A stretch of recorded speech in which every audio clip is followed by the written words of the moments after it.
안녕하십니까. 반갑습니다. 김초롱입니다. 갈라디아서 공부하는 시간인데요.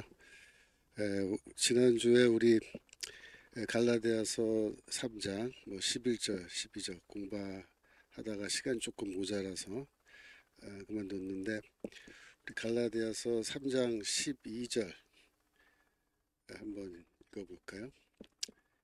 율법은 믿음에서 난 것이 아니라 이를 행하는 자는 그 가운데서 살리라 하였느니라. 여기에서 이를 행하는 자는 그 가운데서 살리라. 이게 번역이 좀 틀렸다 그랬죠. 그래서 이것을 행하는 자는 그것으로 말미암아 살리라. 그런 뜻입니다. 그래서 요 3장 12절에서는 바울이 구약 성경을 하나 인용하고 있어요. 구약 성경이 뭐라 그랬죠? 우리 레위기 18장 3절입니다. 레위기 18장 3절. 한번 보시면 18장 5절, 18장 5절. 레위기 18장 5절에 보시면 너희는 나의 규례와 법도를 지키라. 사람이 이를 행하면 그로 인하여 살리라. 그렇게 되어 있죠. 여러분들 반갑습니다. 오랜만에 맛 좀 하셨나요? 아침 겸 점심 먹고 왔습니다. 감사합니다. 그래서 여기 18장 5절, 레위기 18장 5절이 매우 중요한 구절이라 그랬죠. 이게 바로 구약 성경에서 율법주의를 가장 명확하게 보여주는 말씀이라 그랬습니다. 그래서 여러분들이 레위기 18장 5절에 사람이 이를 행하면 그것으로 인하여 그것 때문에 산다, 살 것이다, 그렇게 되어 있죠. 그래서 여기를 한번 우리가 다시 한번 해보면은 율법을 행하라. 그리하면 그것으로 말미암아 살리라. 그것이 뭐겠어요? 그것으로 인하여, 그것 때문에 이렇게 말할 수 있는데 살리라. 그것은 뭐겠어요? 율법을 행함으로, 그죠? 율법을 지키는 행위입니다. 율법을 행함 때문에 그것으로 인하여, 그죠? 이거를 율법의 행위라 그러는데, 율법의 행위. 율법의 행위. 율법을 지키는 그 행함을 말한 거죠. 율법을 행하라.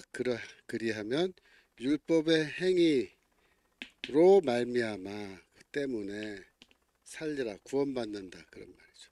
이게 뭐예요? 레위기 18장 5절인데 문제는 이 레위기 18장 5절이 구원의 길로 제시가 되고 있는 거죠. 구원의 길로. 그런데 바울은 뭐라고 얘기하냐면 율법의 행위로 말미암아 구원받지 못한다라고 해서 이 레위기 18장 5절을 사실상 부정하고 있어요. 로마서 10장 5절. 로마서 10장 5절을 보시면 로마서 10장 5절. 거기에 이제 비슷한 말이 나와요. 뭐라고 나냐면 모세가 기록하되 율법으로 말미암는 의를 행하는 사람은 그 의로 살리라 하였거니와, 이런 말이 있죠. 여기서 율법으로 말미암는 의, 이거는 무슨 뜻이냐면 율법으로부터 오는 의를 말한 거예요. 율법으로부터 오는 의. 그래서 율법을 행하면 율법으로부터 오는 의를 내가 갖게 되는 거예요. 그래서 이 바울이 예전에 다메섹 경험 이전에 나는 율법을 다 행하였으므로 율법으로부터 오는 의를 나는 많이 갖고 있다. 완벽하게 나는 갖고 있다. 그렇게 이제 스스로 착각했던 거죠. 그랬는데 바울이 뭐라고 말해요? 율법으로 말미암는 의를 행하는 사람은 그 의로 살리라 하였거니와 라고 해서 이제 구약 성경을 인용하는 걸로 되어 있다고요. 그러면 모세가 기록하였으되, 그러니까 이것도 구약 성경 인용이잖아요. 그러니까 율법으로 말미암는 일을 행하는 사람은 그 의로 살리라. 요게 대체 구약 성경의 어떤 책 몇 장 몇 절을 인용한 거냐? 조사를 해보면 똑같이 되어 있는 성경 구절은 없어요. 근데 저는 이거는 분명히 레위기 18장 5절을 바울이 인용한 건데 직접 인용하지 않고 영어로 말하면 패러프레이징을 했다 그래요. 패러프레이징을 해서 인용한 건데 패러프레이징이 뭐냐면 그 말을 살짝 바꿔서 의미는 똑같은데 표현을 바꾼 거예요. 즉 율법을 행하라 그리하면 그것 때문에 살리라 라는 이 레위기 18장 5절을 똑같은 뜻이지만 약간 표현을 바꾼 거예요. 그래서 율법으로부터 오는 의, 그 의를 행하면, 그죠? 그렇게 하면, 즉 율법을 지켜서 네가 율법으로부터 오는 일을 소유하고 있으면 그 의로 말미암아 살리라, 그죠? 그 의로 말미암아 살리라. 이렇게 표현하고 있는데 이것은 레위기 18장 5절을 그대로 인용한 거죠. 이렇게 할 때 바울의 의도는 뭐예요? 그런 방식으로 해서는 사람이 의를 얻지 못한다 그런 뜻입니다. 여러분들 수업 들어오셨는데 반갑습니다. 오늘은 제가 지금 생방으로 하고 있습니다. 지난주에는 제가 불가피하게 녹화했었는데 그래서 지금 여러분들이 제가 사용하는 교과서, 요거의 교과서를 했죠. 다들 구입하셨나 모르겠는데 233페이지로 가십니다. 교과서 233페이지. 거기 가시면은 제가 에스겔서를 예로 들어서 왜 이 레위기 18장 5절이 진정으로 구원의 길이 될 수 없는지를 좀 설명을 했어요. 자, 레위기 에스겔서 18장 9절, 에스겔 18장 9절로 가십니다. 에스겔서 18장 9절. 내 율례를 쫓으며 내 규례를 지켜 진실히 행할진대, 즉 진실하게 행하면 그런 말입니다. 그는 의인이니 정령 살리라 이렇게 되어 있습니다.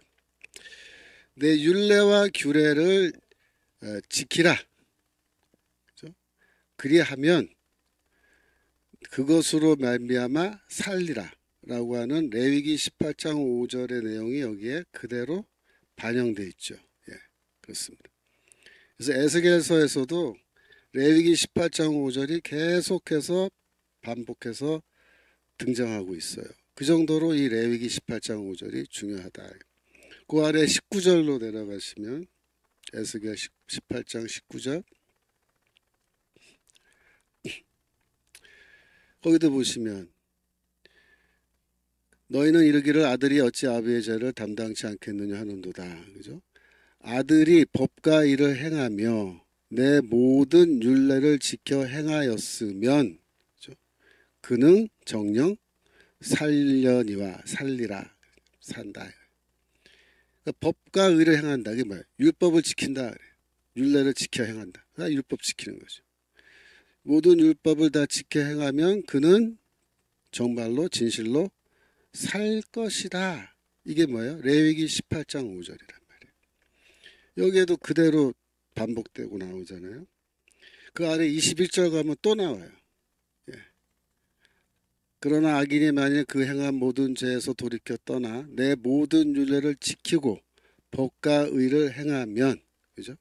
정령 살고 살리라. 그죠? 죽지 아니할 것이다. 여기에서도 여러분들이 이 에스겔서 9절을 읽으면서 아, 여기에 지금 레위기 18장 5절이 나타나 있네. 이거를 캐치해서 여러분이 발견할 수 있으셔야 돼요. 내 모든 율례를 지키고 법과 의를 행하면, 그러면 그리하면 그것으로 말미암아 살리라. 정령 살고 죽지 아니라. 약간 뒤에 변형이 있지만 어때요? 똑같은 겁니다. 똑같은 거. 그래서 여기에서 살리라, 살고 등등은 이게 전부 다 구원을 나타내는 동사예요. 이와 같이 예언서에서도 율법서라고 하는 소위 레위기의 18장 5절이 이렇게 많이 반복되고 있어요. 에스겔서 20장 21절로 갑니다. 에스겔서 20장 20장 11절. 20장 11절. 에스겔. 예.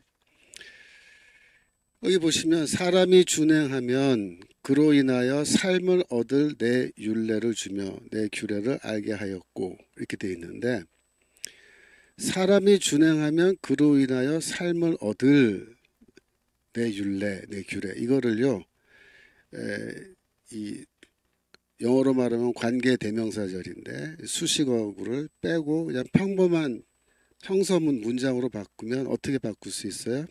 내 율례와 내 규례를 사람이 준행하면 그로 인하여 삶을 얻을 것이다. 그렇게 바꿀 수 있죠. 이거를 다시 이렇게 문장을 평서문으로 바꾸면 레위기 18장 5절이 되는 거예요. 그죠? 사람이 내 율례와 내 규례를 준행하면 그로 인하여 살리라. 그렇잖아요. 이게 레위기 18장 5절이잖아요. 예. 레위기 18장 5절 다시 한번 볼까요? 예. 너희는 나의 규례와 법도를 지키라. 사람이 이를 행하면 그로 인하여 살리라. 이거잖아요. 이게 에스겔서 20장 11절에 그대로 나와 있단 말이에요. 또 에스겔서 20장 13절. 여러분 교과서 234페이지입니다. 예. 에스겔서 20장 13절. 여기도 보세요. 그러나 이스라엘 족속이 광야에서 내게 패역하여, 그 다음 중에요. 사람이 준행하면 그로 인하여 삶을 얻을 나의 율례를 준행치 아니하며 나의 규례를 멸시하였고, 그죠? 요거. 요 문장을 평서문으로 바꾸면 어떻게 돼요? 사람이 나의 율례와 나의 규례를 준행하면 그로 인하여 삶을 얻을 것이다. 살리라. 그 말이잖아요. 그죠? 그러니까 이것도 레위기 18장 5절을 약간 변형시킨 거예요. 그렇게 내가 얘기했는데 너희가 지키지 않았다. 그 말이죠. 그러니까 레위기 18장도 그렇고, 에스겔서 18장도 그렇고, 에스겔 20장도 그렇고, 계속해서 레위기 18장 5절을 반복하면서 지금 이야기를 풀어가는 거예요. 그 아래 21절로 내려가 보세요. 에스겔서 20장 21절. 네. 여기도 보면 좀 길지만 사람이 준행하면, 거기부터 읽어보겠어요. 사람이 준행하면 그로 인하여 삶을 얻을 나의 율례를 쫓지 아니하며 나의 규례를 지키지 아니하였고, 이것도 보세요. 사람이 나의 율례와 나의 규례를 지켜 행하면, 그래서 준행하면 그로 인하여 삶을 얻을 것이다. 이게 레위기 18장 5절이라고요. 여러분들이 성경을 읽으면서 레위기 18장 5절이 이렇게 반복되는 것을 많이 볼 수 있어요.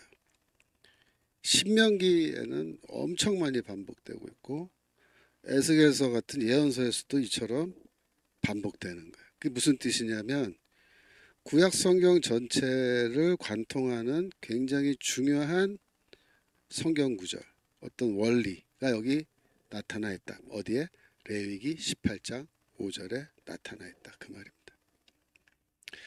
그런데 이제 놀라운 건 뭐냐면 그 아래 25절로 내려가면, 이게 놀라운 거예요. 이게 완전 충격적인 건데,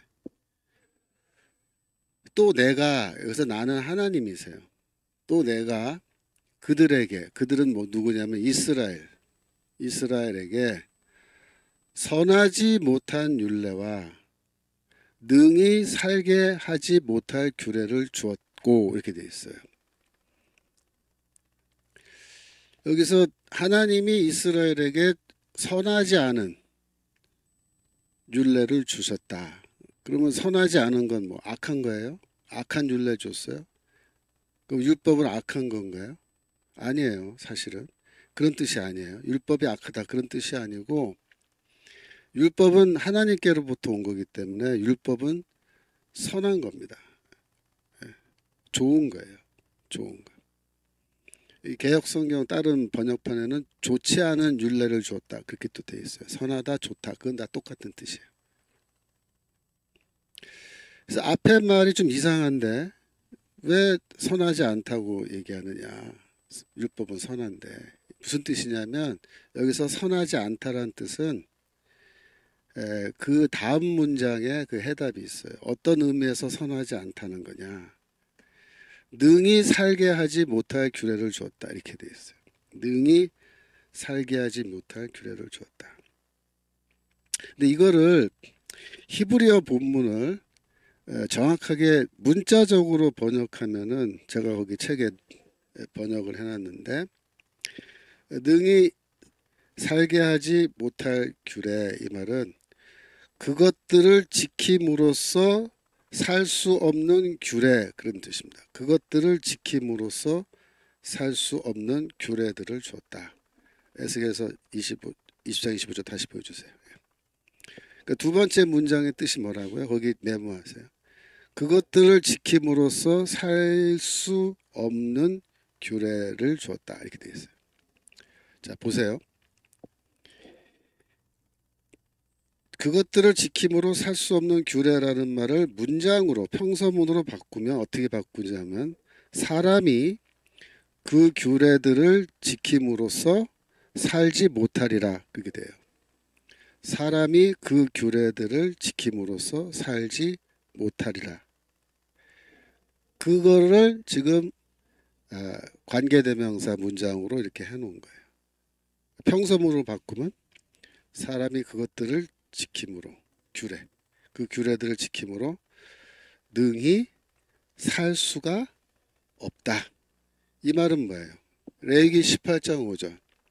율법을 행하라 그리하면 그것 때문에 살리라. 율법을 행함으로 살리라라는 이 말을 에스겔서 20장 25절은 정면으로 부정하는 거예요. 사람이 그 규례를 행함으로 그것 때문에 살 수 없다, 살지 못한다, 이렇게 되어 있어요. 놀랍지 않습니까? 너무나 충격적이지 않아요? 근데 이게 누가 하는 말이냐면 하나님께서 하시는 말이에요.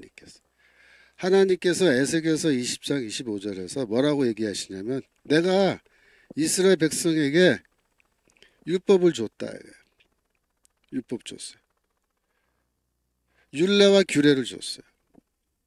그런데 레위기 18장 5절에서는 그것들을 지키면 그것 때문에 살리라 라고 내가 얘기했지만, 사실은 사람이 그것들을 행하여 살 수가 없다 라고 말씀하시는 거예요. 살 수 없는 규례를 줬다. 다시 한번 읽어보세요. 에스겔서 20장 25절. 또 내가 그들에게 선하지 못한 율례와 능히 살게 하지 못할 규례, 즉 그 규례를 지킴으로써 능히 인간이 살 수 없다. 그런 의미에서 뭐예요? 선하지 못한 율례를 줬다 말하는 거예요. 그러니까 선하지 못한 율례, 이거는 율법이 악하다 그런 뜻이 아니고, 그 내가 준 율법이 원래는 이게 너에게 구원을 줘야 되는데 이게 구원을 주지 못한다라는 거예요. 그런 식으로 이게 작동이 되지 않는다는 거예요. 그래서 율법을 주긴 줬으나 율법을 행하여 너희가 구원받으라 라고 하나님께서 말씀하셨지만, 사실은 이 구원의 길은 작동이 제대로 되지 않는 길이다 라고 말씀하시는 거예요. 이해되세요? 예, 그런 의미입니다. 그래서 이 레위기 18장 5절의 이 원리, 이것을 행하라 그리하면 그로 말미암아 살리라라고 하는 이 첫 번째 구원의 길이라 그랬잖아요. 이 첫 번째 구원의 길은 사실은 구약 성경에서 이미 뭐예요? 부정돼요. 부정돼. 아니다. 그것은 사실은 구원의 길이 아니다. 그렇게 해서 인간이 구원을 받을래야 받을 수가 없다. 그 얘기를 하는 거예요. 그러니까 율법의 의로는 의롭다 하심을 받을 수 없다. 율법의 행위로는 인간이 절대로 구원받지 못한다라는 바울의 이 이야기는 사실 바울이 처음 한 게 아니에요. 이미 구약 성경이 얘기하고 있는 거예요. 에스겔서에 이렇게 노골적으로 얘기하고 있는 거예요. 인간이 율법을 지킴으로 구원받을 수 있느냐? 의롭다움 받을 수 있느냐? 불가능하다라고 이미 결론이 나 있는 거예요. 어디에? 구약 성경에. 이렇게 돼 있는 거예요. 그러니까 바울이 얘기하는 거는 사실은 구약 성경이 이미 하는 이야기를 하는 거예요. 그러면 구원의 길, 참된 구원의 길은 대체 뭐냐? 그거를 이제 물어보는 거잖아요. 그래서 바울이 제시하는 게 뭐라 그랬어요? 하박국서 2장 4절. 다시 한번 볼까요? 지난주에 설명드렸습니다만은 하박국서 2장 4절이 이게 제대로 된 진짜 구원의 길이라는 거예요. 하박국서 2장 4절에서 뭐라 그래요? 그러나 의인은 믿음으로 말미암아 살리라. 그래서 믿음으로 산다라는 거예요. 누가? 모든 인간은. 구원의 길은 율법의 행위가 아니고 믿음이라는 거예요. 믿음. 그래서 이 의인은 믿음으로 말미암아 살리라 라는 이 말씀은 구약 성경 전체를 놓고 보면은 두 번째로 나타나는 구원의 길이에요. 첫 번째는 레위기 18장 5절. 두 번째는 하박국서 2장 4절. 이 두 구절이 구약 성경이 이야기하는 두 개의 구원의 길인데 1번 즉 레위기 18장 5절의 길은 이미 구약 성경에서 사실은 그건 구원의 길이 아니라고 부정하고 있어요. 그리고 구약 성경도 뭘 말해요? 하박국서 2장 4절이 이게 제대로 된 진짜 구원의 길인데 그 구원의 길은 뭐다? 믿음으로 구원받는 거다. 믿음으로 구원받는 거다. 그래서 그 믿음으로 구원받는다라는 이 하박국서 2장 4절은 뭐에 어떤 성경에 연결되어 있다 그랬어요? 예, 창세기 15장에 아브라함의 그 믿음을 고백하는 15장 5절. 예, 5절부터 하나님께서 하늘의 무뼈를 셀 수 있나 보라. 내 자손이 이와 같으리라. 그렇게 이제 약속해 주시니까 6절에서 아브라함이 어떻게 해요? 아브라함이 여호와를 믿으니 믿음이란 말이 나왔죠. 여호와께서 이를 즉 아브라함의 믿음을 그의 의로 여기셨다. 그래서 여기에도 믿음이라는 말과 의로 여기다. 의 란 말이 나왔죠. 하박국서 2장 4절도 뭐예요? 의는 믿음으로 살리라. 그래서 하박국서 2장 4절에도 의라는 말이 나오고 믿음이란 말이 나왔잖아요. 여기 창세기 15장 6절도 믿으니 동사지만 믿음이죠. 그것을 그의 의로 여겼다. 의라는 명사 나오고 의로 여기다가 뭐예요? 의인으로 간주하다. 칭의. 그죠? 의인으로 간주하다. 그래서 이 창세기 15장 6절을 변형한 게 뭐예요? 하박국서 2장 4절이라고요. 하박국서 2장. 그러니까 하박국서 2장 4절은 어디에서 유래한 거냐? 창세기 15장 6절에서 나온 거라고. 바울은 그렇게 해석하는 거예요. 그게 또 맞는 해석이에요. 그래서 여러분들이 이 신약성경 갈라디아서를 지금 공부하고 있는데 보세요. 갈라디아서 공부를 하려고 그러면 뭘 공부해야 돼요? 구약성경 연구해야 돼요. 구약성경. 지금 레위기 18장 5절, 하박국서 2장 4절, 창세기 15장 6절 등등 이 모든 구약 성경의 구절들을 다 이해를 해야 그래야 어떻게 돼? 그래야 예. 바울이 갈라디아서 3장 11절 12절에서 무슨 말을 왜 그런 말을 하고 있는지가 다 설명이 되고 이해가 될 수 있는 거죠. 그죠? 그래서 제가 지난주에 뭐라고 얘기했어요. 예. 이 두 개의 구원의 길은 서로 반대되는 길이 아니다. 레위기 18장 5절과 하박국서 2장 4절은 서로 반대되는 구원의 길이 아니다. 그러니까 어떤 분들은 그 오해를 해요. 아니 구약 성경이 왜 서로 자기 모순이 되는 이야기를 하느냐.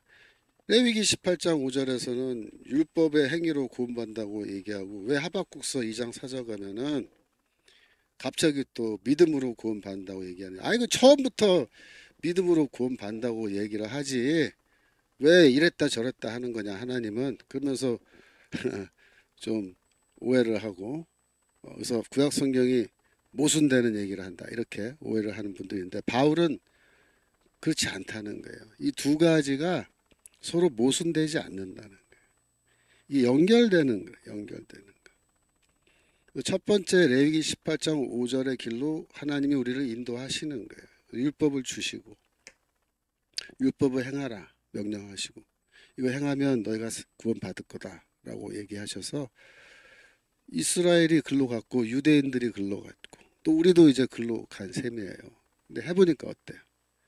안 되더라 하는 거죠. 안 되더라. 안 되더라. 그래서 이게 구원의 길이 아니네요 라는 거를 스스로 깨닫게 하는 거예요. 스스로 깨닫게. 그 율법은 우리로 하여금 뭘 깨닫게 해주는 거예요? 죄가 무엇인지를 깨닫게 해줄 뿐만 아니라 우리가 죄인이란 걸 깨닫게 해주는 거예요. 왜? 율법을 다 못 지키니까. 지난주에 우리가 이사야서에 나오는 말씀 다 공부해 봤잖아요.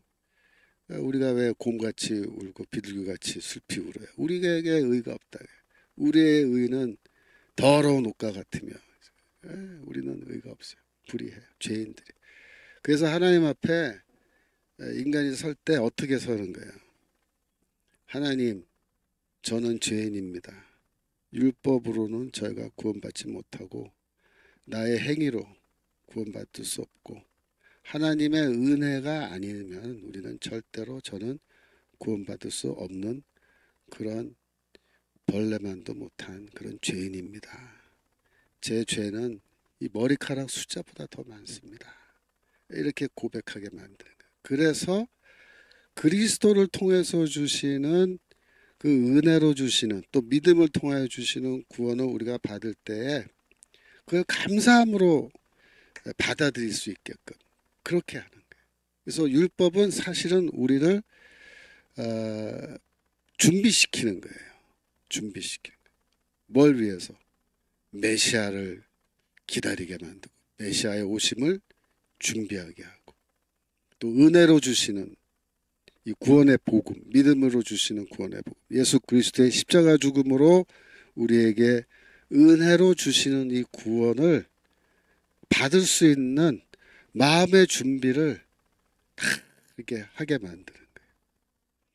그래서 이 복음의 씨앗이 뿌려질 때 우리의 마음이 부드러운 옥토가 되게 하는 거예요. 옥토가 되게. 레위기 18장 5절이 있기 때문에 이 명령이 있기 때문에 우리의 마음이 옥토로 준비가 되는 거예요. 옥토로. 그래서 복음의 씨앗이 뿌려지면 여기에 뿌리를 내리고 100배의 수확을 열매를 맺는 것처럼 그렇게 된다면. 그런데 똑같은 이 레위기 18장 5절을 받았는데 예전에 그 다메섹 경험 이전에 바울처럼 율법의 의로는 나는 흠이 없는 자라 이렇게 하면서 나는 모든 율법을 다 지켰다 이렇게 주장하는 사람들의 마음은 어때요? 단단한 아스팔트, 콘크리트 같은 그런 단단한 마음들. 돌짝발 같아. 돌짝발. 그래서 이 돌짝발 같은 마음이 뭐냐면 이 굳은 마음이에요. 굳은 마음. 돌 같은 마음. 목이 또 굳어. 목까지. 그래갖고 목이 또 뻣뻣해. 하나님 앞에 섰을 때 목이 뻣뻣해. 그래가지고 하나님 앞에 최후의 심판 때 섰을 때 뭐라 그래요? 하나님, 나만큼 의로운 자가 또 있습니까? 이러면서 나는 이것도 행했고 저것도 행했고, 예? 나는 모든 율법 다 지켰습니다. 나는 의로운 자니까. 자, 구원 내놓으세요, 빨리. 하나님 나한테 비쳤어. 내가 열심히 율법의 행위를 했기 때문에, 일을 했기 때문에 나한테 월급을 줘야 돼, 월급. 예? 대가를 줘야 된다. 그래서 최후 심판 때 이 율법주의 이거 해가지고 나는 의롭다라고 착각하는 그런 인간들은 어떤 심정으로 하나님 앞에 서냐면 이 채권자가 채무자한테 빚받으러 가는 심정으로 가서 서 있는 거예요. 예? 빚받으러 가는 심정으로. 하나님이 나한테 빚졌다. 빚졌다. 내놔라 이거 나한테 빚진 거. 뭐 빚진 게 뭐야? 구원 내놔라. 이러면서 찾아간다. 이 얘기가 어디 나와요? 로마서 4장 4절. 로마서 4장 4절.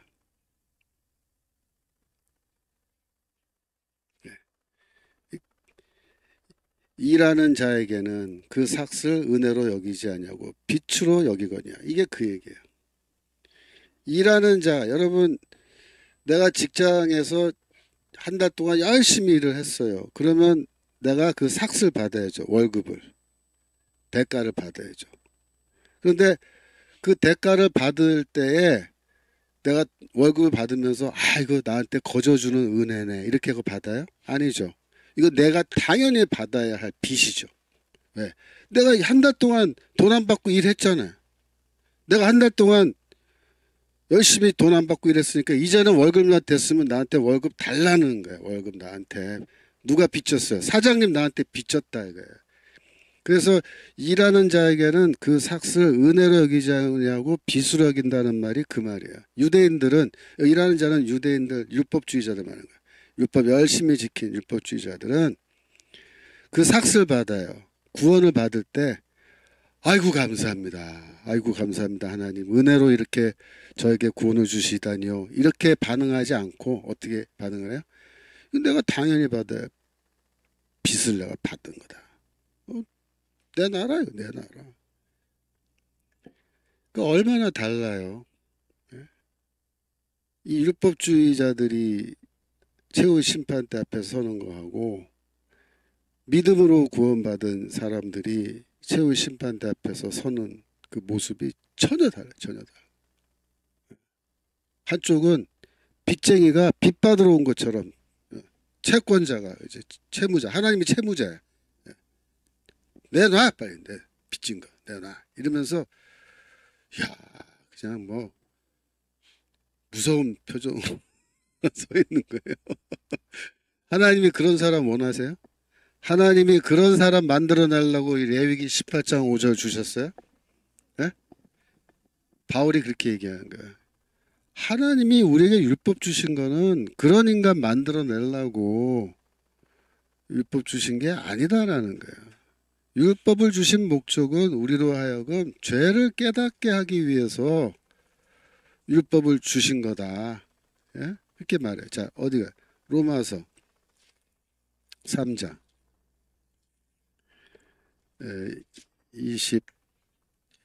20절.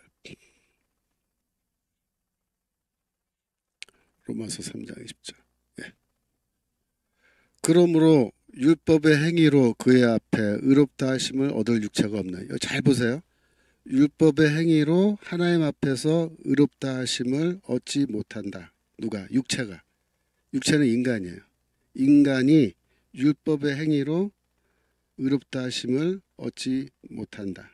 이게 뭘 얘기하는 거예요? 레위기 18장 5절을 부정하는 겁니다.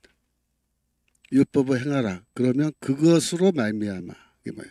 율법의 행위로 말미암아 살리라 그거잖아요. 살리라는 말이 의롭다 하시면 얻는다. 여기에서 레위기 18장 5절을 부정하자. 그러니까 그러면 질문이 나와요. 그러면 어차피 그걸로 구원 못 받을 건데 레위기 18장 5절에서는 왜 율법 지키라고 얘기했냐? 왜 하나님은 우리한테 율법 줬냐? 질문이 바로 나올 거 아니에요. 바울이 바로 대답해 버리자 여기서. 아 그거? 그 이유? 우리로 하여금 죄를 깨닫게 하기 위해서 하나님 율법 주신 거야. 그 말은 뭐예요? 죄를 깨닫는다는 말이 뭐예요? 아 이거는 죄고 저건 죄가 아니다. 그거를 깨닫는 것도 율법의 중요한 기능이지만 그걸 넘어서서 율법은 뭘 하게 해줘요? 내가 죄인이라는 것을 깨닫게 해주는 거예요. 바울이 이렇게 말하는 거예요. 우리가 죄인이라는 걸 깨닫게 하기 위해서 레위기 18장 5절을 말씀하신 거야. 오해하지 마. 이렇게 얘기해요. 절대로 레위기 18장 5절을 오해하면 안 돼. 이건 이런 뜻이야. 그렇게 바울이 설명하는 겁니다. 그래서 이 사람이 율법을 행하면 그것으로 말미암아 살리라 라는 이 말씀은 사실은 절대로 현실적으로는 작동되지 않는 그런 구원의 길인 거예요. 근데 그게 그렇게 작동되는 줄 알고 유대인들은 율법주의자들은 열심히 그 길로 지금 가고 있는데 바울은 뭐라 그래요? 그건 구원의 길이 아니다. 자, 시편 143편 2절. 시편 143편 2절.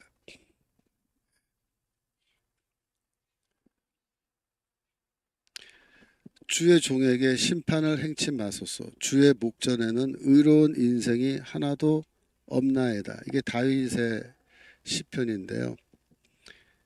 다윗이 그렇게 말하는 거예요. 하나님의 목전은 뭐냐면 하나님의 심판대 앞을 말하는 거예요. 하나님 심판대 앞에 섰을 때 나는 의롭다라고 주장할 수 있는 인간은 한 명도 없습니다. 이렇게 얘기해요. 그런 의미에서 주의 종에게 심판을 행하지 마소서라고 기도하는 거예요. 근데 심판이란 건 최후의 심판인데 그러면 뭐 하나님한테 최후의 심판하지 마세요. 그렇게 지금 다윗이 얘기하는 건가요? 그런 의미가 아니고 최후의 심판 때에 어떤 종류의 심판을 행하지 말아달라고 얘기하는 거냐면 행위를 기준으로 한 심판, 율법을 기준으로 한 심판, 레위기 18장 5절을 기준으로 한 심판은 우리에게 나에게 행하지 말아달라. 그렇게 심판하시면 나도 구원 못 받고 이 세상에 구원받을 수 있는 인간 아무도 없다는 거예요. 다윗이 어떤 사람이에요? 시편 150편 다 썼다는 사람 아니에요. 예? 오늘날 영성신학, 예? 영성신학.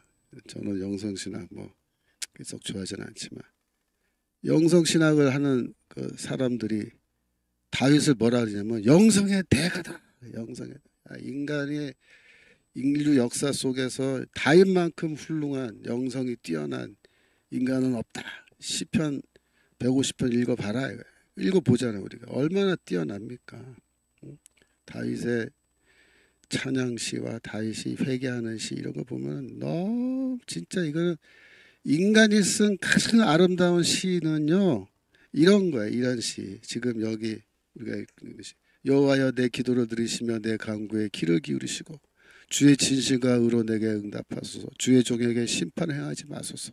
주의 목전에 의로운 인생은 하나도 없나다. 이게 진짜 인간의 그 딜레마, 인간의 가장 깊은 문제를 그대로 시로 표현한 얼마나 뛰어난 영성 갖고 있습니다. 그런데 그 다윗조차도 이 말이야. 그런 다윗조차도 주의 목전에 의로운 인생은 하나도 없다. 나도 거기 절대로 서지 마. 왜 바세바랑 대형 사고 쳤잖아요.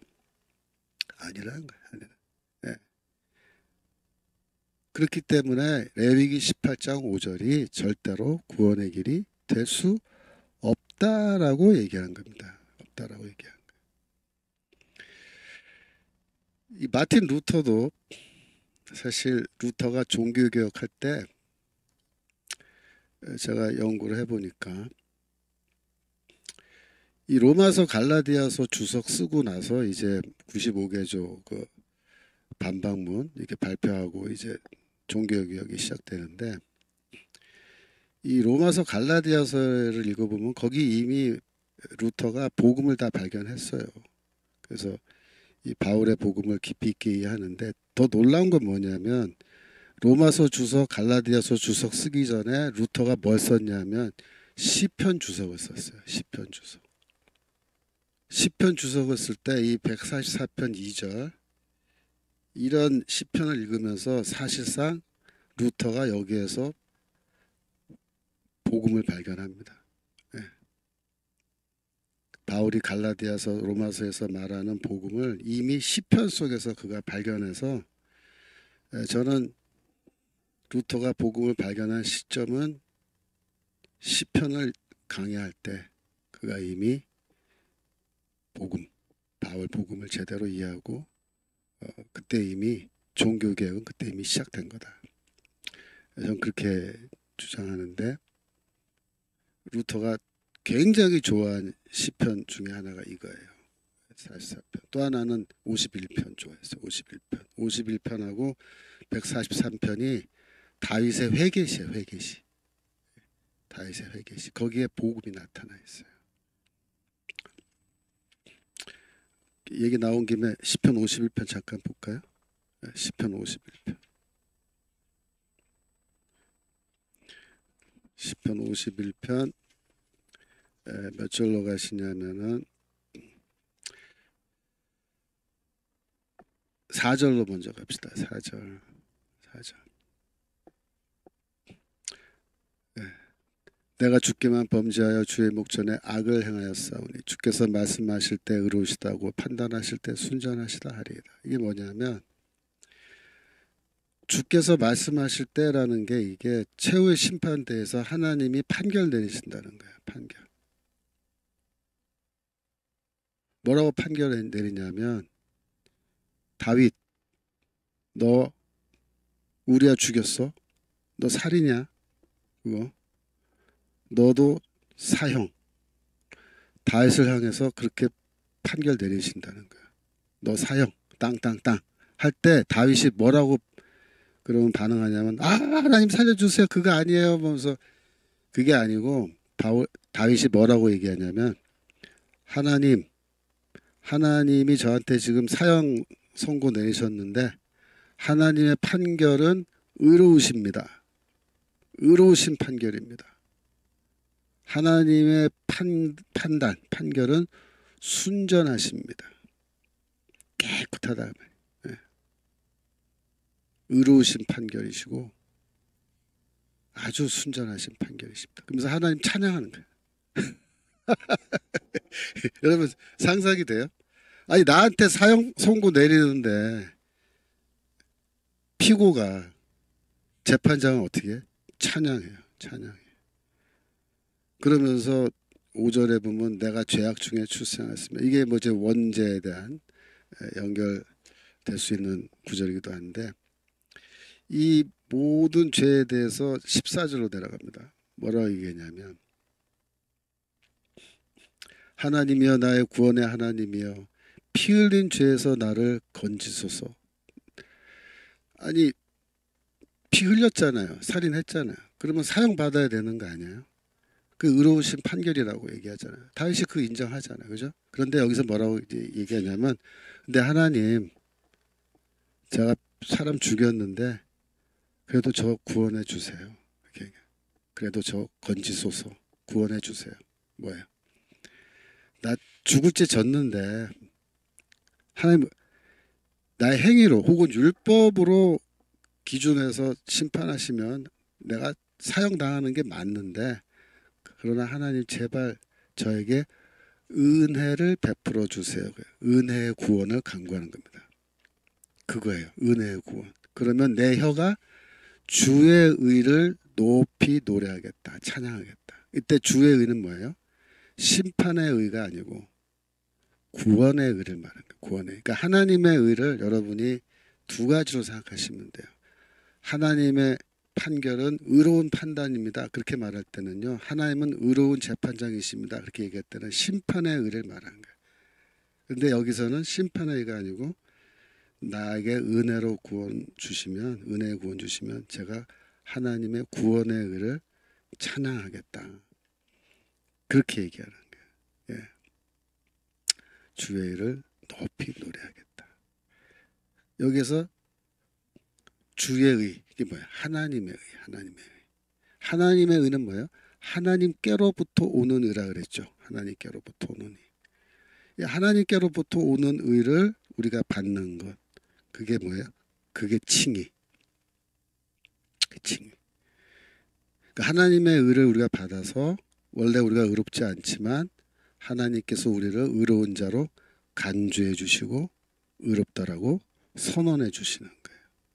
그래서 하나님의 의를 받는 게 뭐야? 그게 구원이에요. 그러면 우리가 하나님의 의를, 구원의 의를 찬양하겠다. 다시 그렇게 얘기해. 이게 뭐야? 이게 바울이 말하는 이신칭의의 복음이잖아요. 이신칭의의 복음. 이신칭의의 복음이 시편에 나와 있어요. 시편에 51편 14절, 또 아까 방금 143편 2절. 그렇죠? 그러니까 바울 복음이라는 게 사실은 바울이 갈라디아서와 로마서에서 이야기하는 모든 이야기들이 사실은 뭐야? 구약 성경에 이미 다 나와 있는 거예요. 그러니까 우리가 구약을 제대로만 읽으면 구약 성경을 통해서도 우리가 이 복음이 뭔지를 어느 정도까지는 이야기할 수 있다. 이야기할 수 있다. 아시겠죠? 자, 그래서 이 레위기 18장 5절 이거를 율법 행하라 그리하면 그것으로 말미암아 살리라 라는 이 말씀을 많은 유대인들이 오해했어요. 그래서 예수께서 그 누가복음에서 말씀하시는 세리와 이 바리새인의 이 비유 보면은 바리새인이 하나님 성전에 올라가서 기도하는데 그 기도예요. 하나님 앞에 뭐라 그래? 하나님 저는 저 세리처럼 저 인간처럼 그렇게 살지 않았습니다. 이러고 시작해요. 감사합니다. 그게 감사. 저는 이것도 행했고 저것도 행했고 나는 금식도 했고 뭐 기도도 했고 또 뭐 구제도 했고 이 세리와 창녀들처럼 그런 죄 짓지도 않았고 뭐 다 했습니다. 그게 뭐야? 어쩌라는 거야? 어쩌라는 거야? 나는 채권자라는 거야. 채권자. 내가 이제 좀 있으면 죽으면 심판대 앞에 설 텐데 하나님 딱 준비하고 기다리세요. 저한테 구원 주시는 거. 그때 가서 딴소리 하지 마시고 이게 지금 하나님 거의 협박하는 거예요. 채권자가 채무자 협박하듯이. 근데 세리는 어떻게 해요? 세리는 감히 하늘을 우러러 고개를 들지 못하며 이제 가슴을 치면서 저는 절대로 구원받을 수 없는 사람입니다. 이렇게 얘기하잖아요. 근데 예수께서 뭐라 그래요?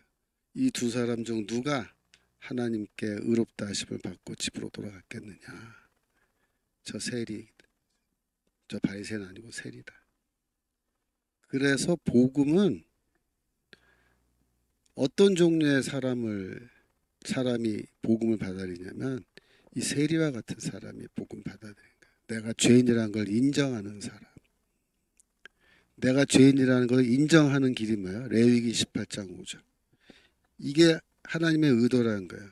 이걸 해서 깨달아라. 네가 너희 인간들이 얼만큼 악한 존재인지 죄인인지 깨달아라. 그 율법을 제대로 사용하는 거예요. 율법을 제대로. 율법을 제대로 사용하는 사람이 누구예요? 바울이에요. 바울.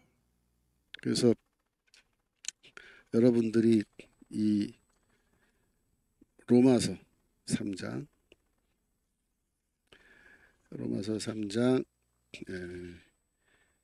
31절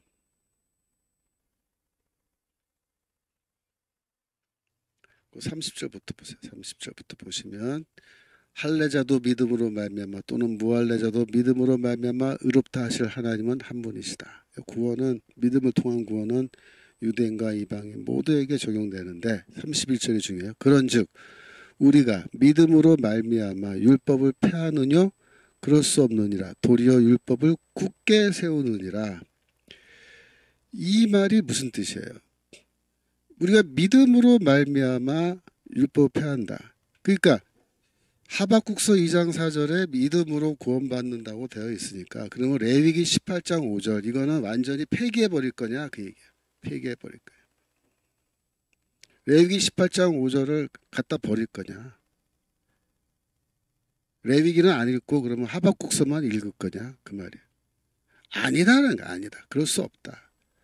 도리어 율법을 굳게 세운다. 이 말은 뭐예요? 율법을 다 굳게 세운다는 말이 뭐 율법을 앞으로 지켜서 또 율법으로 구원받는다. 율법의 행위로 구원받는다. 그런 게 아니고 그런 뜻이 아니야. 레위기 18장 5절 이 하나님의 명령의 의도 하나님의 깊은 의도로 우리가 분명하게 캐치하고 이해하고 이 관점에서 율법을 제대로 사용하는 걸 말하는 거예요. 그 율법을 굳게 세우는 거예요. 율법을 제대로 세우는 거예요. 그게 율법으로 죄인이란 걸 깨닫게 하는 거. 율법을 제대로 세우는 거예요. 그게. 그러니까 우리가 율법으로는 구원받지 못하니까 자 그러면 교회에서 교회 학교에서 뭐 초등학교, 중학교, 고등학교, 뭐 대학부까지 교회 학교에서 어린아이들한테 십계명 가르칠 필요 없는 거야? 믿음으로 구원받으면? 앞으로 십계명 그럼 가르칠 필요 없겠네? 가르치지 말자. 그런 결론이 나오면 안 되는 거야. 왜? 레위기 18장 5절을 통해서 우리가 죄인이란 걸 깨닫기 때문에 아이들한테도 십계명 가르쳐야 되고 이거 다 얘기해 줘야 돼요. 원래 이런 게 있다는 거라. 그런데 이것이 구원의 길이라고 가르치면 안 되죠. 물론. 하지만 이런 율법이 있는데 이걸 다 지켜야 구원받을 수 있다고 했는데 너희들도 한번 해봐라. 되나 안 되나. 모든 지금까지의 모든 우리의 선배, 선조, 신앙의 선배들은 다 안 된다라고 결론 내왔는데 너도 한번 해봐라. 그래서 어떤 결론에 도달하느냐. 결국 이게 아니구나. 우리는 죄인이구나 하는 그런 결론에 도달하게 만드는 거예요. 그래서 율법을 폐하는 게 아니고 바울이야말로 어떤 사람이야? 율법을 굳게 세우는 거예요. 하나님의 의도를 정확하게 이해하고 그 의도에 맞게 이 율법을 사용하는 거예요. 율법을 사용하는 거예요. 아시겠죠? 예. 자, 이제 진도 좀 나가야겠어요. 예. 이제 갈라디아서 3장 13절로 넘어가겠습니다. 갈라디아서 3장 13절. 예, 이게 11절 12절이 굉장히 중요한 구절이기 때문에 제가 좀 시간을 들여서 자세하게 설명했습니다. 자, 13절. 그리스도께서 우리를 위하여 저주를 받은 바 되사 율법의 저주에서 우리를 속량하셨으니 기록된 바 나무에 달린 자마다 저주 아래 있는 자라 하였습니다. 여기 나무에 달린 자마다 저주 아래 있는 자다라는 말씀은 구약 성경을 또 인용한 거예요. 어떤 구약 성경이냐면 신명기 21장 22절로 가겠습니다. 22절, 23절인데 22절. 예. 사람이 만일 죽을 죄를 범함으로 내가 그를 죽여 나무 위에 달거든. 자, 율법에는요. 사형에 해당하는 죄 리스트가 있어요. 이런 죄를 지으면 반드시 사형해야 된다. 그런 게 있어요. 예를 들어서 자녀가 부모를 때려요. 자녀가 부모를 때리면 우리나라 법에는 어떻게 됩니까? 뭐 폭행죄고 또 뭐 거기에 가중처벌 받게 되겠지만 율법에는 어떻게 되냐면 사형입니다. 사형. 무조건 사형이에요. 그거는. 그래서 만약 그런 일이 발생하면 어떻게 돼요? 그를 죽여 사형하란 말이에요. 사형시켜서 나무 위에 달거든. 나무 위에 달아라 이렇게 돼 있어. 그래서 사람을 죽여서 시체를 나무 위에 다는 거예요. 이게 신명기 21장 22절의 율법이에요. 23절. 그 시체를 나무 위에 밤새도록 두지 말고 당일에 장사하여 내 하나님 여호와께서 내게 기업으로 주신 땅을 더럽히지 말라. 그런데 사형을 집행을 예를 들어서 오전에 했으면 점심때 했으면 그 시체를 나무 위에 걸어 두는데 해가 떨어지기 전에 그 시체를 나무에서 내려서 장사를 해줘라. 장례식 치러줘라. 밤새도록 나무 위에 걸어두지 말아라. 왜? 그렇게 하면은 하나님이 너에게 상속물로 주신 너의 땅을 너희가 스스로 더럽히는 거다. 이렇게 설명하고 있어요. 그래서 신명기법은 사형에 해당하는 죄를 지으면 사형한 다음에 시체를 나무에 걸어두는데 그 마지막 말이 중요해요. 23절 마지막 말. 나무에 달린 자는 하나님께 저주를 받았습니다. 그렇게 돼 있어요. 나무에 달려 있는 거. 그러니까 사형당해서 시체가 나무에 걸려 있는 자는 그런 뜻인데 하나님께 저주를 받은 자다. 요 구절이 중요한 거예요. 하나님께 저주받은 자라. 왜 그러냐 하면은 여기 신명기 21장에는 분명히 사람을 죽여서 시체를 나무에 달라라고 되어 있는데 예수님 당시에 1세기 유대교 내에서는 이 성경 구절을 어떻게 이해하냐면 살아있는 사람을 나무에 달아서 처형하라라는 뜻으로 그렇게 해석을 했어요. 놀라운 거죠. 다시 말씀드립니다. 예수님 당시의 유대인들은 이 성경 말씀을 어떻게 해석했냐면 사람을 죽여서 시체를 나무에 다는 게 아니라 살아있는 사람을 나무에 달아서 처형하라라는 뜻으로 이 성경 구절을 그렇게 해석했어요.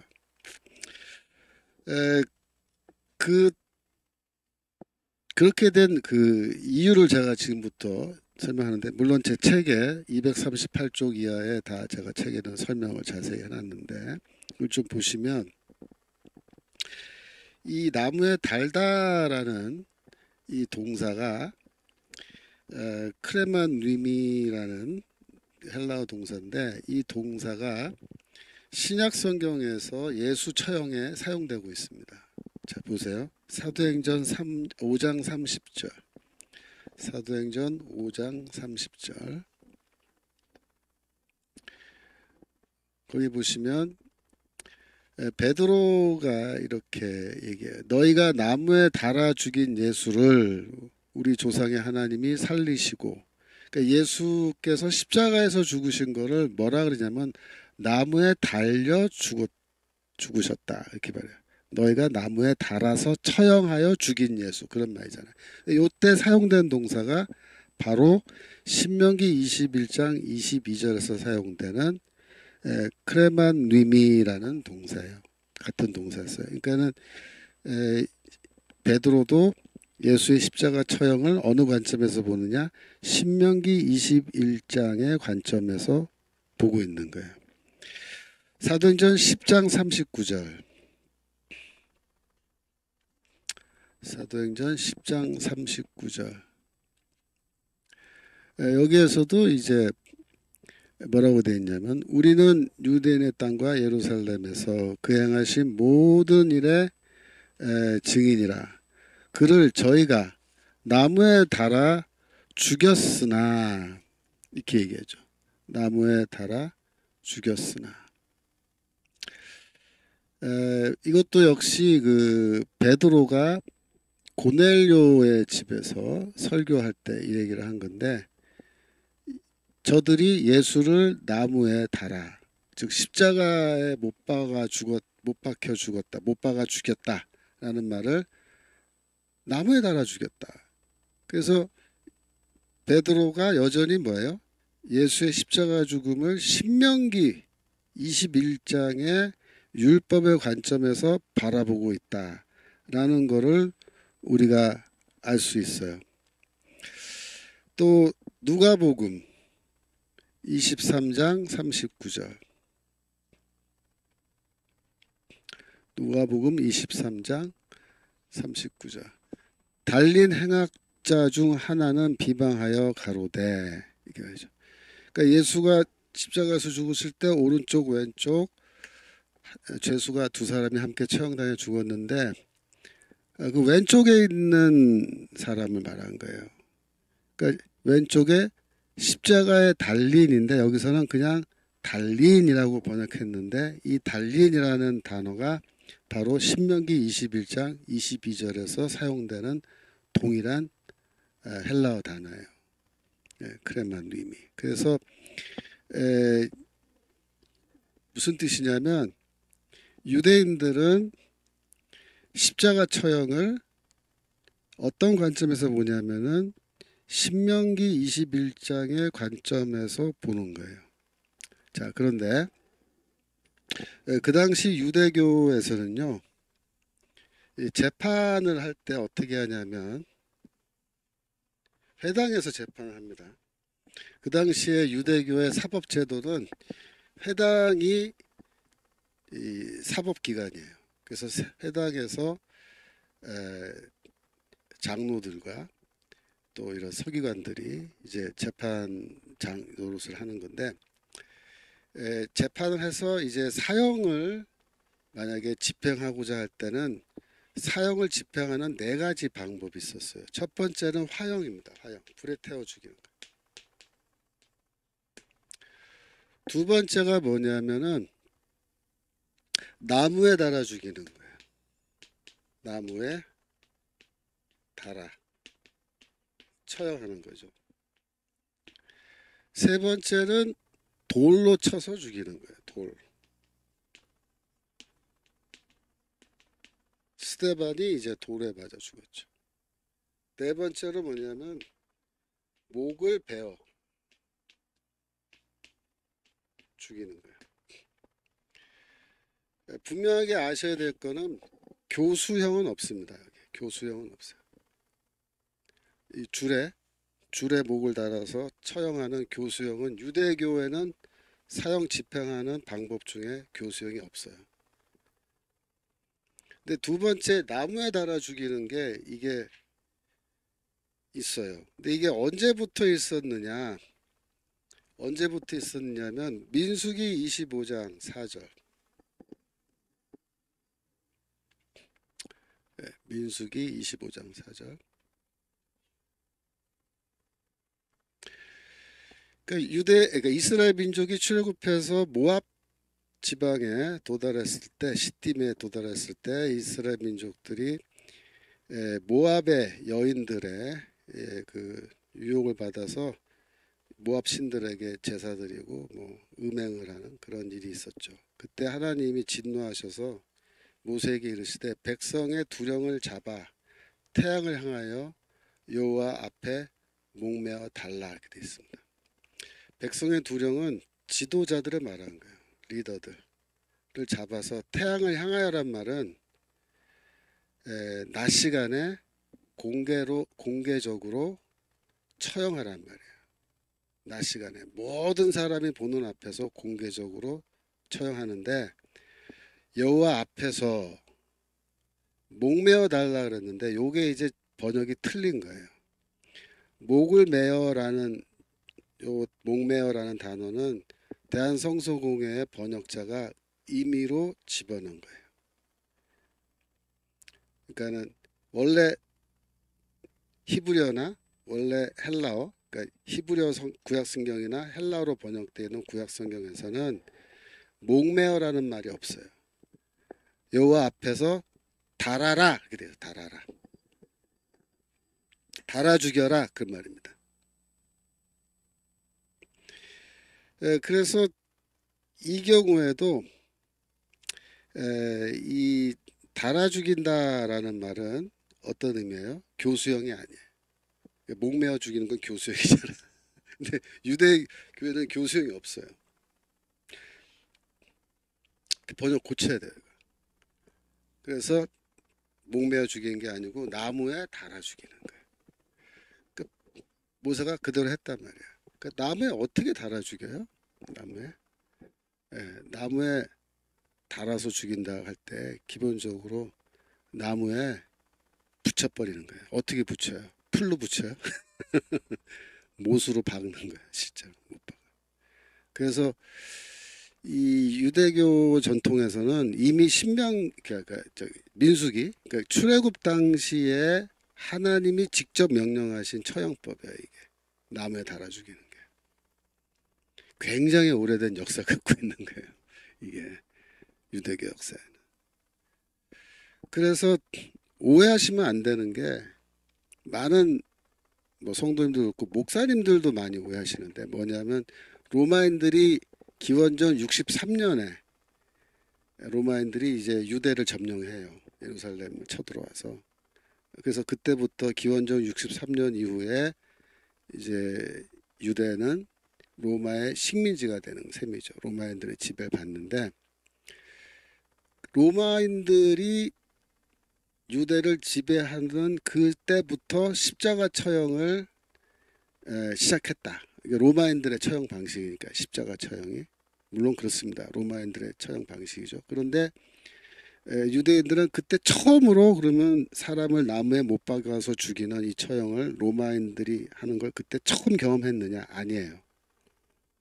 묘하게도 로마인들이 기원전 63년에 유대를 지배하기 훨씬 그 전부터 유대인들은 이미 오래전부터 사형수들을 나무에 달아서 못 박아서 죽이는 이 처형을 실시하고 있었습니다. 언제부터? 민수기 때부터. 그 증거가 많아요. 제가 그래서 그 증거를 239쪽 보면은 쿰란 문서 중에 쿰란에서 발견된 문서 중에 11Q는 11번째 쿰란 동굴이란 뜻이에요. 11번째 동굴에서 발견된 템플 스크롤, 그러니까 성전 문서라 그래요. 성전 문서에 보면은 이런 말이 있어요. 너는 그를 나무에 달지니 그가 죽을 것이다. 죽여서 나무에 다는 게 아니고 그를 나무에 달아서 그가 죽게 된다. 이렇게 돼 있어요. 그러니까 쿰란에서도 신명기법을 어떻게 해석해요? 시체를 거는 게 아니고 살아있는 사람을 나무에 달아서 처형하는 걸로 그렇게 이해해요. 요 구절은 신명기 21장 22절 23절을 쿰란에서 해석한 겁니다. 죽다와 달다 동사 순서가 바뀌어 있어요.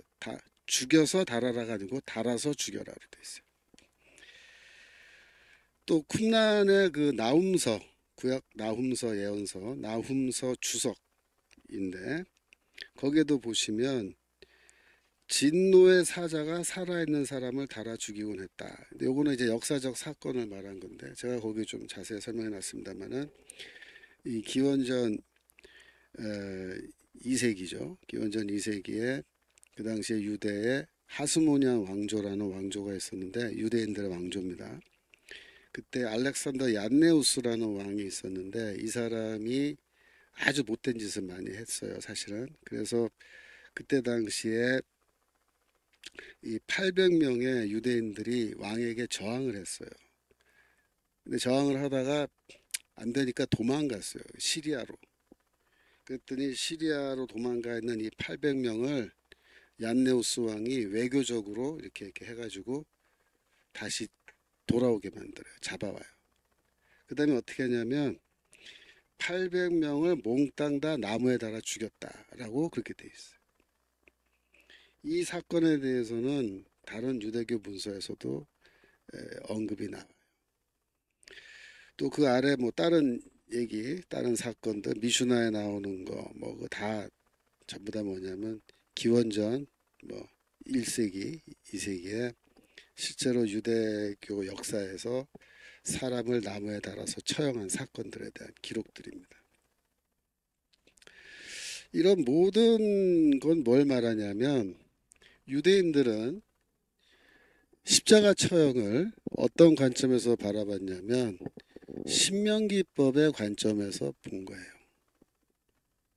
그래서 신명기법의 마지막에 뭐라고 되어 있냐면 나무에 달린 자마다 하나님께 저주를 받았습니다 라는 그 말씀이 있기 때문에 유대교 법정에서 사형 선고를 받고 유대교 처형 방식 중에 하나인 이 나무에 달려서 죽는 그런 처형을 당해 죽은 사람은 하나님의 저주를 받은 그런 사람이다. 하나님의 저주를 받아 그는 처형당해 죽었다라고 그렇게 생각하는 거예요.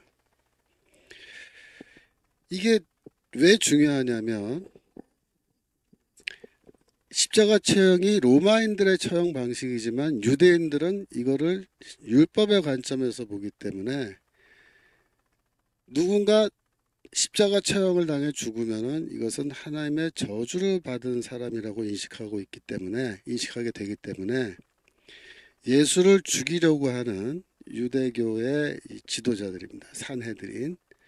산헤드린은 예수를 죽이되 어떤 방식으로 죽이면 좋을 것 같아요? 화형? 돌로 쳐서? 스데반처럼? 물론 스데반처럼 예수를 돌로 쳐 죽여도 돼요. 그것도 가능해요. 맘만 먹으면 이 사람도 죽일 수 있습니다. 그런데 예수는 돌로 쳐 죽이지 않아요. 목을 베어 죽이지도 않고 화형도 아니고 유독 나무에 달아 죽이기 위해서 무지하게 애를 씁니다. 왜냐하면 그때 당시에 유대인들이 이 사형을 집행할 권한을 빼앗겼어요. 로마인들한테. 그래서 사형을 마음대로 못하는데 빌라도 총독의 손을 빌면은 빌라도를 통해서 예수를 죽일 수 있는데 어떻게 죽여요? 십자가 처형으로 죽일 수 있어요. 그러면 뭐예요? 나무에 달아서 예수를 죽이게 되는 거예요. 요한복음 19장 12절. 요한복음 19장 12절 보시면 이제 빌라도가 예수를 이제 죽이려고 하는데 저기 조금 앞에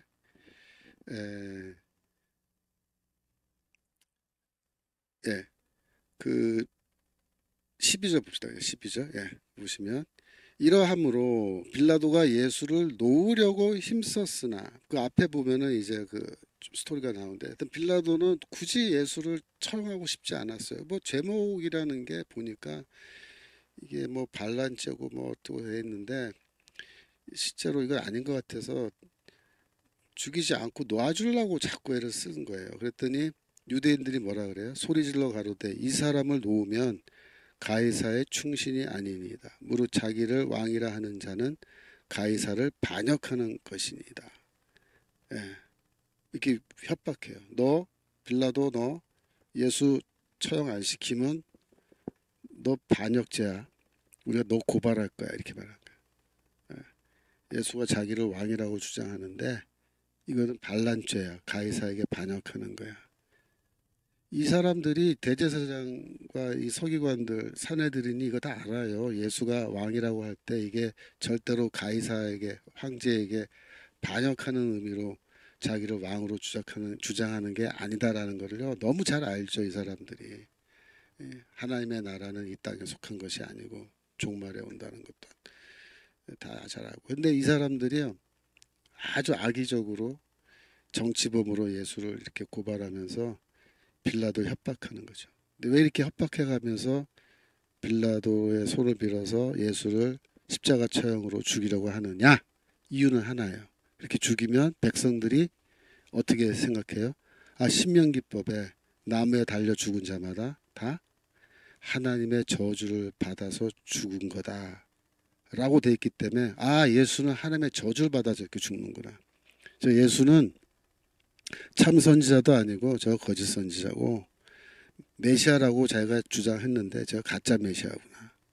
그래서 하나님의 저주를 받아 죽는구나. 이렇게 해서 예수를 따르던 사람들이 자발적으로 다 흩어져 버리게 만드는 거예요. 이게 겟세마네 동산에서 예수와 그 제자들이 함께 있었는데 그 체포조가 와서 예수를 체포해 가는데 제자들은 체포하질 않아요. 한 명도 잡아가지 않아요. 오직 예수만 딱 잡아가요. 왜 그러냐면 이 사람들이 알아요. 제자들을 체포할 필요가 없다는 거. 왜? 예수를 나무에 달아 죽이면 이 제자들은 자동으로 다 해산할 거다. 왜? 아, 우리가 속았구나. 예수가 메시아인 줄 알았는데 하나님의 저주를 받은 자구나 라고 생각하게 만드는 거예요. 그게 다 흩어지는 거예요. 제자들이 순식간에 예수를 따르던 무리들이 다 사라져버리는 거예요. 이것보다도 효과적으로 이 문제를 해결하는 방법이 없다라고 본 거죠. 그래서 이 사내들이는 아주 의도적으로 예수를 십자가에 달아 죽이려고 그렇게 한 겁니다. 이 대목에서 여러분들이 이해하셔야 되는 게 뭐냐면 이 예수가 누구냐라는 거에 대해서는 그 당시에 상당한 그 논쟁이 있었어요. 우리가 그 논쟁을 잠깐 좀 살펴보는데요. 요한복음 7장 12절. 요한복음 7장 12절. 예수께 대하여 무리 중에서 수군거림이 많아. 이게 뭐냐면 예수가 누구냐, 예수의 그 정체, 아이덴티티를 둘러싸고 논쟁이 있었다는 거예요. 수군거렸다는 거예요. 혹은 좋은 사람이라 하며 혹은 아니라 무리를 미혹하게 한다 하나. 요 말은 뭐냐면 어떤 사람은 예수를 좋은 사람이라고 한다. 이 말은 예수를 선지자라고 봤잖아요. 선지자. 근데 선지자인데 좋은 선지자라는 말은 뭐예요? 참 선지자란 말이에요. 어떤 사람은 예수를 참 선지자라고 생각하고 어떤 사람은 아니다. 즉 참 선지자가 아니다. 무리를 미혹하게 한다. 그러니까 무리를 미혹하게 하는 선지자가 어떤 선지자예요? 거짓 선지자라는 걸 말합니다. 거짓 선지자. 그래서 일부는 예수는 참 선지자다. 그러니까 메시아라고 생각하는 사람들은 또 드물었어요. 제자들은 메시아라고 생각하는데 대중들은 예수를 선지자로 봤죠. 근데 참 선지자라고 생각하는 사람도 있고 거짓 선지자라고 생각하는 사람도 있는 거예요. 25절로 내려갑니다. 7장 25절.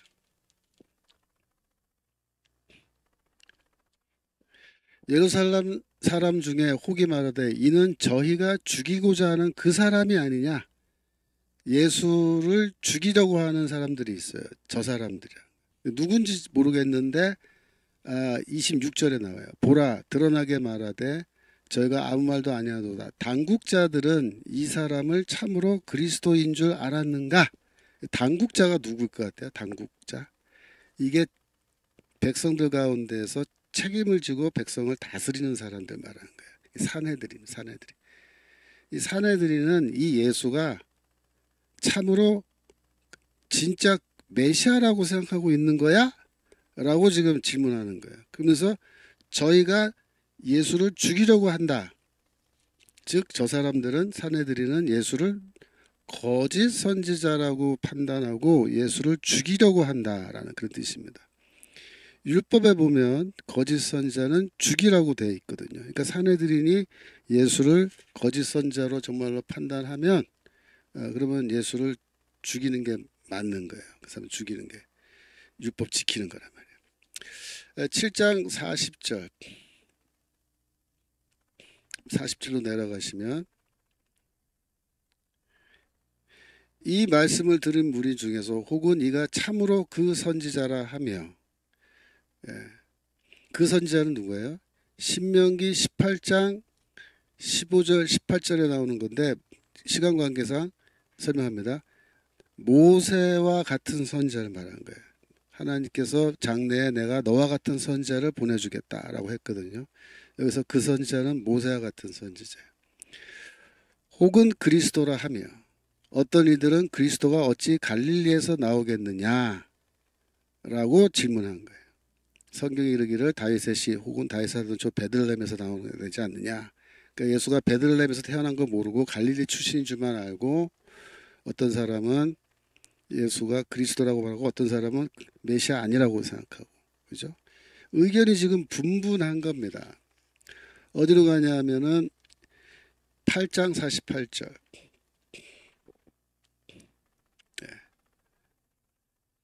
요한복음 8장 48절. 유대인이 대답하되 가로되 우리가 너를 사마리아 사람이라 또는 귀신이 들렸다는 말이 옳지 아니하냐. 그래서 사마리아 사람은 마술사라는 뜻이에요. 여기서는. 그러니까 사도행전 보면은 사도행전에 그 사마리아 출신의 마술사들이 나오잖아요. 그래서 우리는 네가 마술사라고 생각한다. 너는 귀신 들린 거 아니냐. 악한 영에 사로잡힌 거 아니냐. 이 말은 뭐야? 너 거짓 선자 아니냐. 그 얘기죠. 10장 20절 10장 20절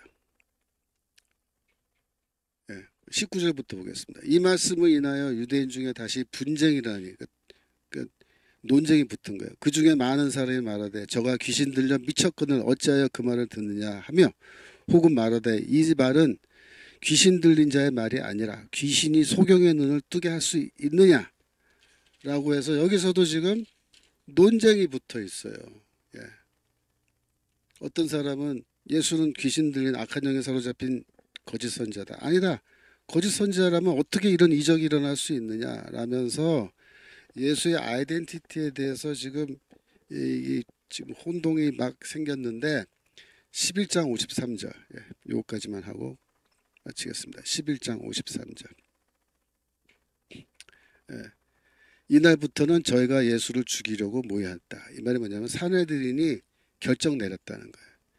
예수를 거짓 선자로 판단하고 예수를 그러면 우리가 사용시키는 게 맞다라고 생각해서 이 산헤드린은 일관되게 지금 예수를 거짓 선자로 혹은 거짓 메시아로 그렇게 판단하고 예수를 죽이려고 지금 노력하는데 어떻게 죽여요? 나무에 달아 죽이는 거예요. 나무에 달아 죽여서 완전히 예수는 하나님의 저주받은 자라는 것을 온 세상에 다 공포하고 다 눈으로 보여줘서 예수를 추종하던 세력들이 다 포기하고 집에 돌아가게끔 하려고 일부러 빌라도의 손을 빌어서 나무에 달아 십자가 처형으로 죽인 겁니다. 그런데 그렇게 죽은 예수를 하나님이 사흘 만에 다시 살려내신 거예요. 자, 시간이 다 돼서 다음 시간에 여기에 연이어서 더 설명하겠습니다. 이제 추석 맞이했는데 여러분들 추석 하나님의 은혜 가운데서 행복한 시간, 좋은 시간들 보내시기 바라고요. 자, 기도하고 마치겠습니다. 하나님 아버지, 오늘도 하나님 말씀을 공부하게 하시니 감사합니다.